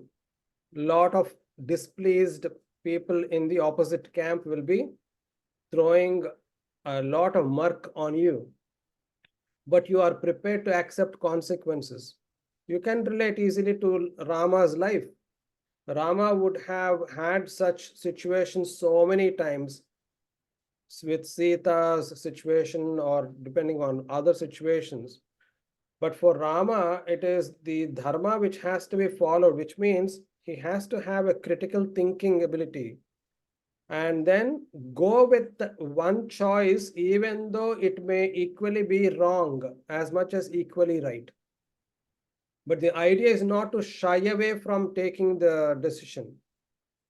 So another person may say, oh God, I'm equally right or equally wrong. I'm going to sit on a fence. I won't do anything. But that is not following dharma. That is like escaping your responsibility. So this is how it works. And Rama was an expert. And if we want to become better leaders, if we want to actually gain better control on our emotions, if we want to have a regret-free kind of a life, this method has to be actually applied, or dharma has to be followed to begin with. Okay. We need more people, as I said, in this world who can become such dharmic leaders. At the end, Sanatana Dharma is beneficial at all levels only when it is practiced. Sanatana Dharma is not pacifist, but is practiced by one who is courageous, loving at the same time, compassionate, decisive, and also follows truth. Bhagavad Gita teaches all these things. Nirbhayam, it teaches. Samadrishti, love, it teaches. Decisive, Nishchaya Buddhi, several places it talks of Nishchaya Buddhi, it teaches. So as much as we can learn from Bhagavad Gita, we can also learn from Rama himself as an example. I will present a scenario from Valmiki Ramayana's Ayodhya Kanda, and we'll see how it possibly applies in his life. Unlike in a television series or movies where Rama is shown always to be in control of his emotions, whether it is Arun Govil playing Rama in television Ramayana, it's all plasticky, no expressions whatsoever. He has to have a very sattvika facial expression all the time, irrespective of whatever the situation is. Is it the case or is it not? If you look at Valmiki Ramayana's version, of course, he is the original. Ramasta brashamayasto nishwasanniva kunjaraha jagama sahito bhratra maturantah puramvashi. Deeply pained yet self-possessed Rama, heaving sighs like an elephant, went towards the inner apartment of his mother along with his brother. What did we see in session 1 and session 2? If you remember, we had trigger, action, we had trigger, thoughts, emotions, actions, right? And let's say somebody has a fear, anxiety, or depression, they will actually experience bodily symptoms like their heart is beating fast, they may be sweating, they may be having reeling sensation, tingling, breathing very heavily. All these things are part of these kind of distressing emotions. From this description, it is clear that Rama was humanly experiencing those kind of unpleasant emotions. So it goes along with what I was saying earlier. Dharma allows you to buffer your emotions like a shock absorber, but you may not completely escape the impact of it. So before anybody jumps the gun to say anything, Rama, of course, practices dharma. And because he practices dharma, even though he experiences the emotions, he will still be able to have a better overview of life, relations, choices, and so on. So it's important to understand the human experience of Rama here. We can also observe that it is our cognitive learning and application of concepts of spirituality that is important, while emotions are expected to be experienced. Let's compare Dasharatha, Kausalya, Lakshmana, and Rama here. The same situation where, I forgot to mention the context. The context is Rama had been told by Dasharatha that he is going to be exiled. That is the context. And that is when he was returning back from Dasharatha's chamber towards Kausalya's, his mother's chamber, on his way, he was sighing like an elephant because he was so distressed with what he had unexpectedly heard. To make things worse, possibly he would have gone to Dasharatha's chamber expecting discussion on his coronation the next day. Instead, he hears just the complete opposite of it. So Dasharatha was extremely guilty and he had grief of separation from Rama. So that obviously shook him so much. He was grieving. Emotions and thoughts were influenced by attachment to Rama. Kausalya also similar, emotionally distraught with grief and disappointment. So they're all experiencing the same aspects of emotional distress. Lakshmana was having a lot of anger and vengeance. He in fact says, let us wage a war against Dasharatha. And Rama instead, while he was experiencing the emotions, he's still able to, he's using his buddhi, the intellect, to manage his thoughts and decisions. And in turn, what he does is, through his buddhi, he reins in the emotions, leading to contentment at some peace. He buys peace. He comes back to peace somehow, making sure that the topsy-turvy emotions are in control, having processed them through his buddhi or the intellect. So this is how there are differences in this aspect. I think people may be tired by now. I'll stop in case tell me if we are tired, and I'll stop so we can continue the next session. We can complete it next week. Shall we stop? So we can have some questions or anything, and let me know. How long you may take now? I see we are in the middle of it. I think it'll take at least another 20 minutes to complete this concept. So I would rather do it next week. Okay. But I'm happy to feel get a feeler from the audience, whatever they wish to say. Okay, audience, please, what is your opinion?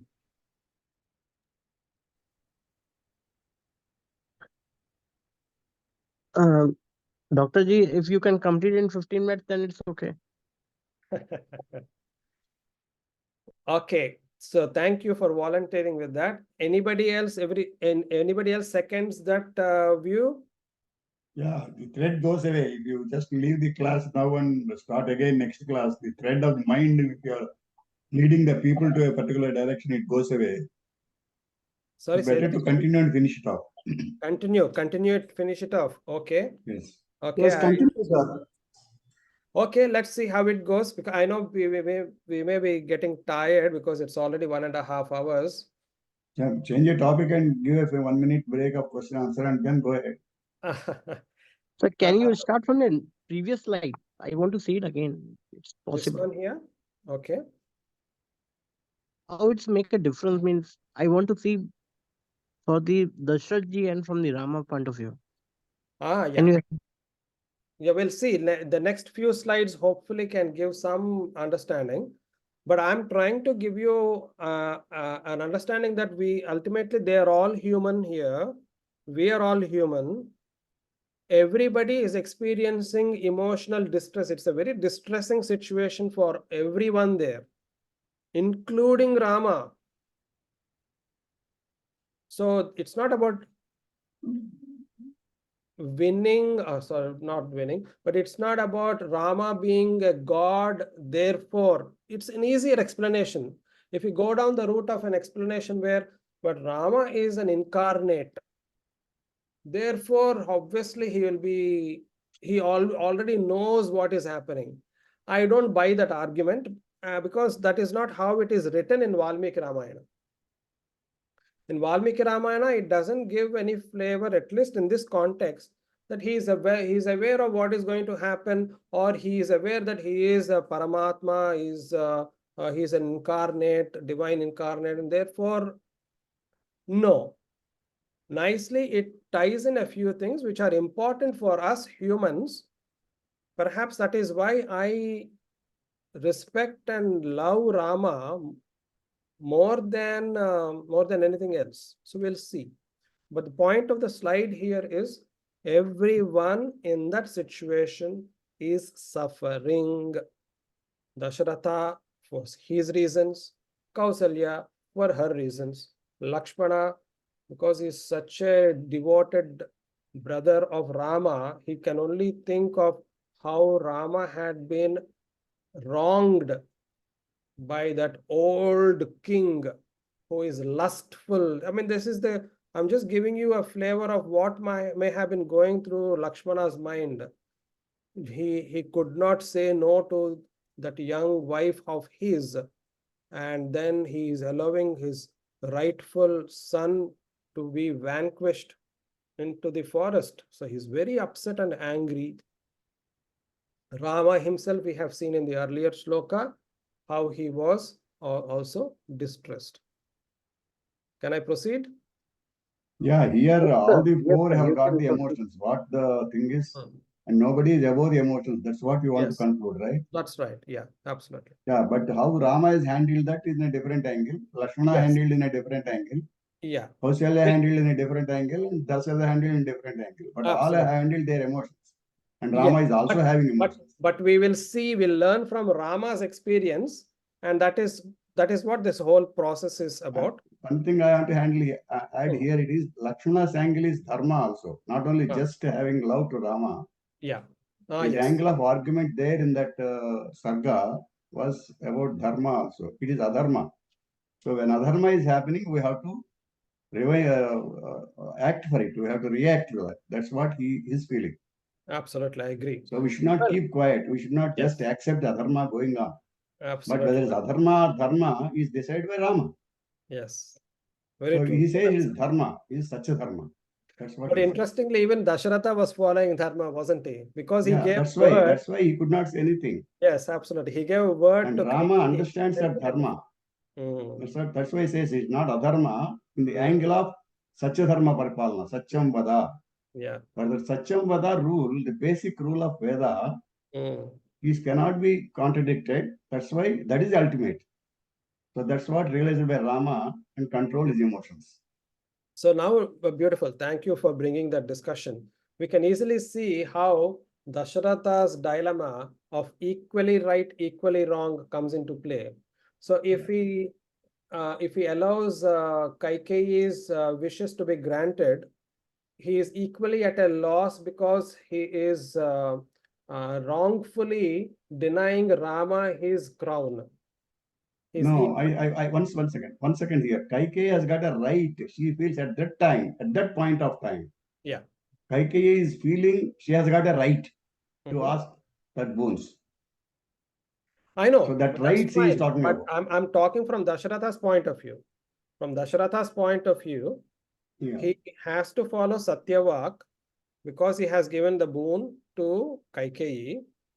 And even though it is an unpleasant or unethical request from her side, or unfair, not unethical, unfair, he has to abide by it because he had given a word. So as a king, he has to follow that the promise.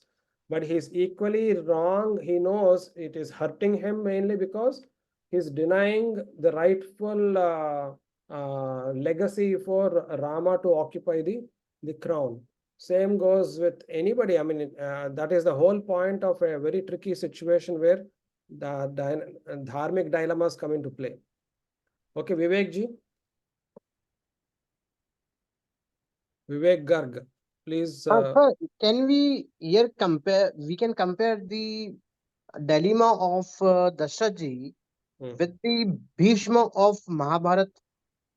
What is If you the can answer it right now or afterwards, after you. you want to compare later?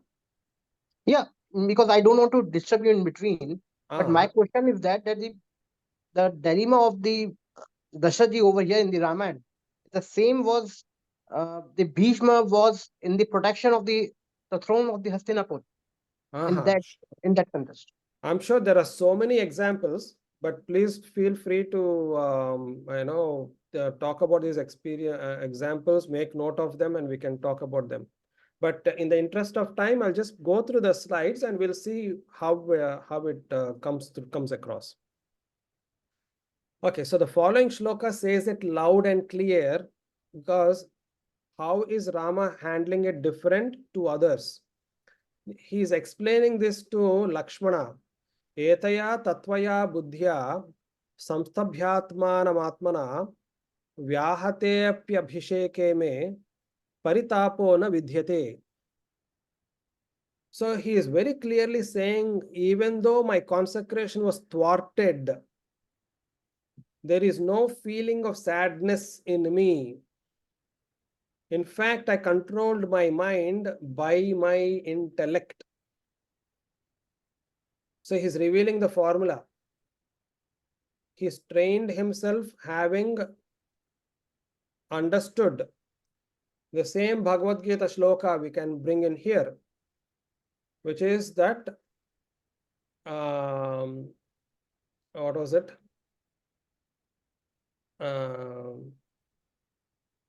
Sorry, I forgot it now.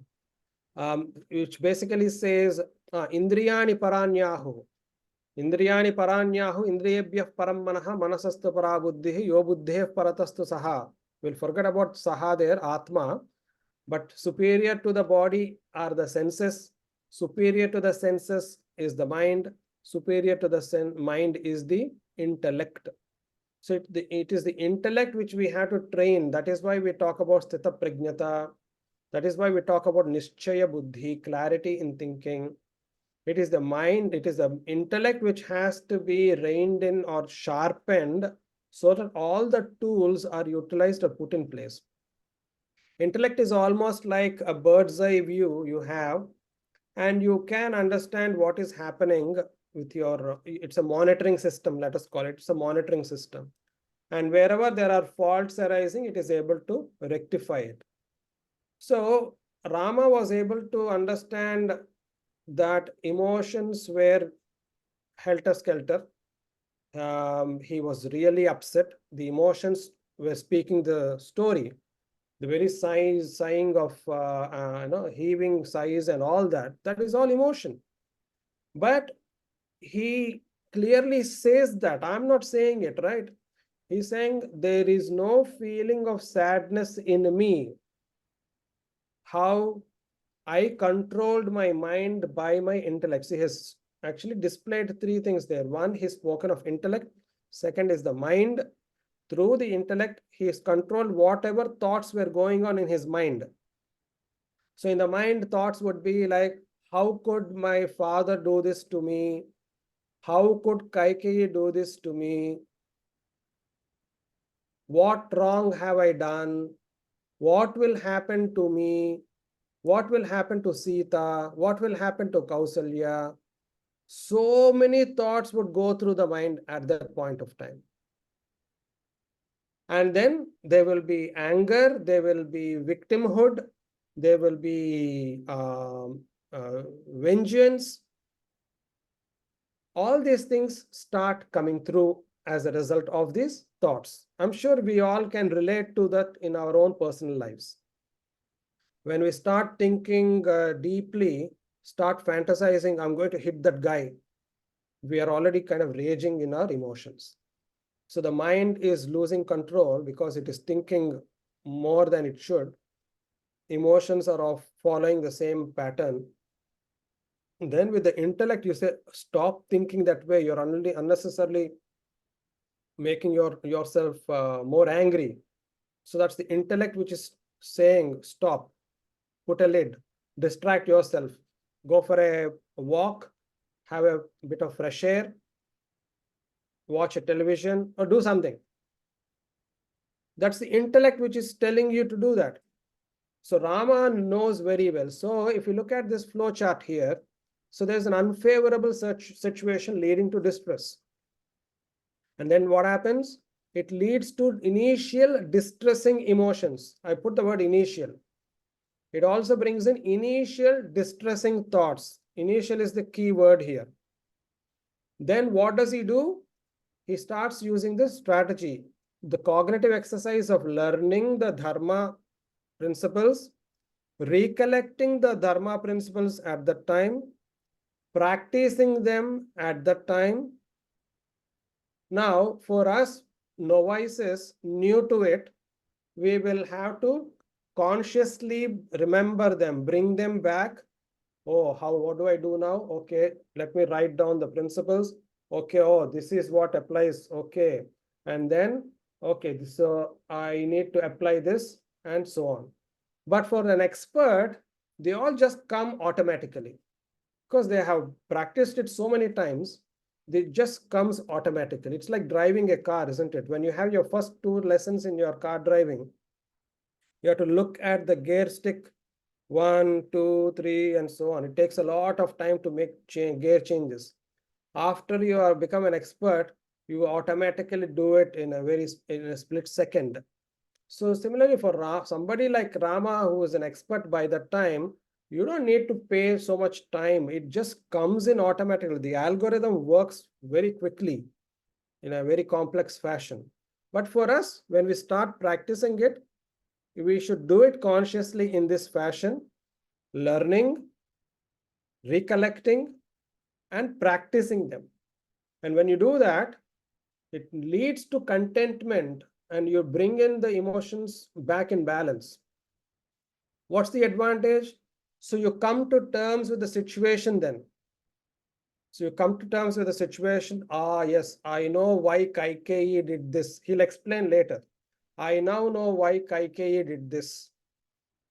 And then this understanding helps him better to cope with this unfavorable situation. So the vengeance has gone down, anger has gone down, he's no more anxious. He's no more afraid of going to the forest. None of those. Okay? I hope the formula has been clearly explained. Now we'll look at where he applied it.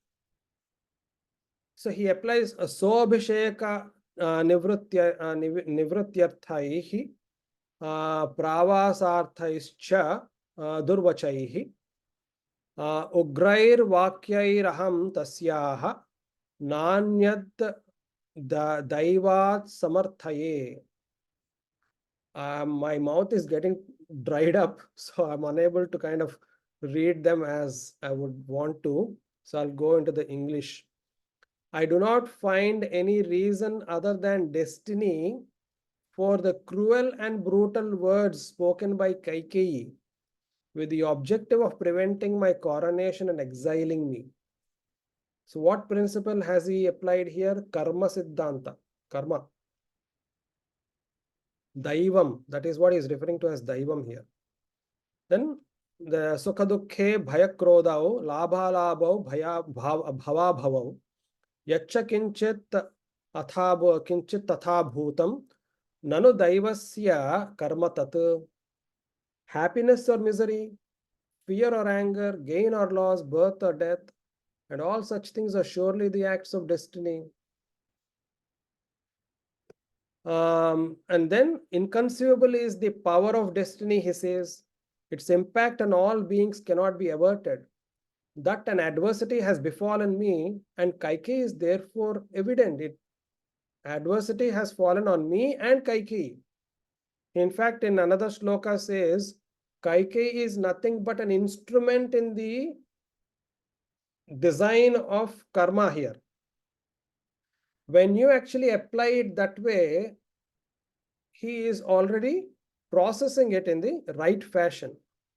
So what does it do? It removes the hatred. It is clear that Rama considers Kaikeyi was an instrument in the hands of karma. And by conceptualizing that way, he was able to remove her from the mind as an object of hate. So this removes hatred and brings forgiveness. She's saying, okay, poor lady, that's not her. She's just an instrument. Okay, I'm going to forgive her. Similarly, it makes me wonder if love as a concept is actually a cognition rather than an emotion. That's a different topic altogether. I won't go there. The minute I say I won't go there, let us stop it there because that's a little complicated. So I'll give you two scenarios here. One is fictional, another is aitihasic. So scenario one, if dharma was not applied by Rama, fictional, what would happen? So if Rama was angry towards Kaikeyi, considering her to be the culprit for his exile. So in Sanskrit, Ramasya Vanavasam, Bharatasya Abhishechanam was the dialogue by Kaikeyi. She said 2 boons, one Rama has to be exiled, Bharata has to be coronated. Rama takes it, if Rama took it this way, Kaikeyaha karanena mama vanavasam.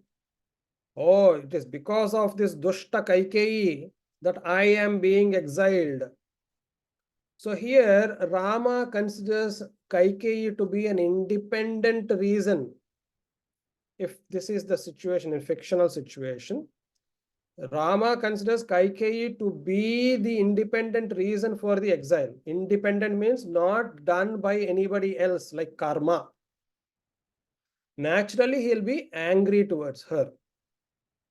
All right. But that's not the case as per Itihasa. As per Itihasa, karma karanena Kaikeyi nimittamasti. Because of karma's actions, Kaikeyi is only following the karmic kind of plan and became an instrument. Where else do we know this? Again, we go back to Bhagavad Gita, we can know it. Where Krishna says, Lokan Samahattam Nimittamatram Bhava Savyasachin, he says in 11th Adhyaya. Kalosmi Lokakshayakrit Pravrittaha Lokan Samahartamiha Pravrittaha. I think that is where in that line it comes. So Nimittamatram Bhava Savyasachin. Oh Arjuna, you think you are actually killing all these people? No, I have already killed them, which means in future it's happening, but as per the plan, it has already happened. The plan had been written, signed off by me a long time back. You are just an instrument, that's it. All you need to do is just throw the arrows there. That is your job. You have no other job. And that is what he's supposed to do. Similarly, Kaikeyi is just an instrument to utter those words then. That is a role, that's it. So that is how Rama conceptualized it. And he was able to forgive her. Okay. So I'll leave it here. I think by now, perhaps we have covered the essence of it. And we just can want to add here. recap it then in the next session, and that should be good enough. Yes. I just want to add here, why Rama could take the decision like that. That's the karma only. Because he has experienced the love of Kaikeyi all throughout. An act that cannot be expected from Kaikeyi till now has been done. So that feeling he knows the Kaikeyi's mind all throughout all these years. All of a sudden, how this change has come. So that's something external agency is acting on it. That is karma. That's how he must have concluded in his mind. Because there are two contradictory aspects have been seen in Kaikeyi now.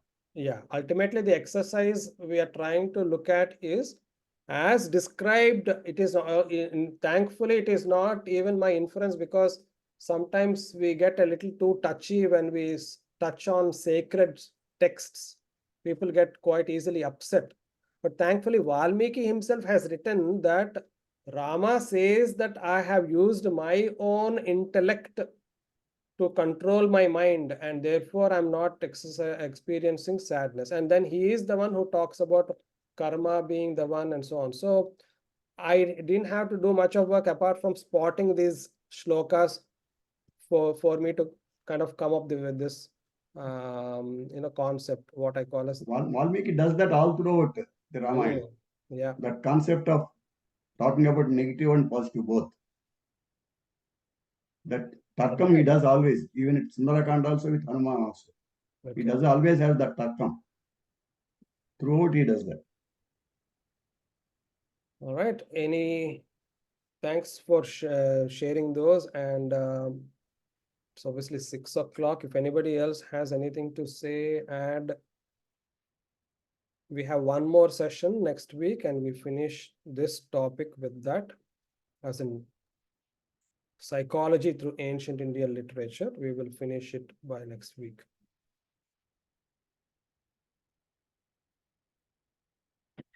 Vivek ji, yes. So in comparison between the Rama and the Mahabharata, we can see that both the Ramji and the Pandavas has never refused that the exile which forced on them. While they were knowing that the consequences will be the same. As what the Rama has also knows that the Bharat will come to me, and one day we have to reunite with our whole family. That we don't know, right? Okay. That is an assumption. But in the case of the Pandavas, they know the one day the war will happen. So I mean, I haven't why read Mahabharata. I haven't read Mahabharata, so I won't be able to comment on it. But surely in Valmiki Ramayana, particularly when Bharata actually comes looking for Rama, Lakshmana is already getting worried, worked up about the reason why Bharata is coming. In fact, we feel sorry for Bharata because on his way, even Guha gets worried and upset. Oh, this guy is coming with a huge army. He gets upset. Lakshmana also gets upset. So I don't think we see Rama having that foresight that this is what is going to happen. See, we have so many versions of Ramayana afterwards, and people are at liberty. People have been at liberty to write their own versions of Ramayana later on. I don't know about those, so I can't comment on that. When Lakshmana reacts, only Rama says was as a nature of Bharata, he is not of that type. He says that. That's right. That's as much as he knows his brother better. Yes, that's as much as he says, but it's not to say that we can't infer that he knows Bharata will come. Yeah, he knows that. You cannot infer that. He knows that he is coming for asking to come back. Thank you. Thank you. Dhanyawad. Okay. I guess we can bring this to a close. Thank you so much again. We'll meet up next week. Thank you, Srinivasa garu. Thank you so much. I request everybody to stay back for Prarthana and Janaganmana. And join tomorrow class and next sessions also. Sarve bhavantu sukhinah. Sarve santu niramayah. Sarve bhadrani paschantu. Ma kaschit dukbhag bhavet. Om Shanti Shanti Shanti. Sarve Jana Sukhino Bhavantu. Swasti. Now let us go for reciting Vande Mataram. Request all of you to stand up. Not Vande Mataram, Janaganamana. Oh, sorry. Janaganamana. Janaganamana Adhinayaka Jaya He Bharata Bhagya Vidhata. Punjab Sindhu Gujarat Maratha Dravida Uttala Vanga Vindhya Himachal Yamuna Ganga उच्छल जलधि तरंगा तव शुभ नामे जागे तव शुभ शिष मागे गाहे तव जय गाधा जन गण मंगलदायक जय हे भारत भाग्य विधाता जय हे जय हे जय हे जय जय जय जय हे जय हिंद जय हिंद, जय हिंद, जय श्री राम, जय श्री राम।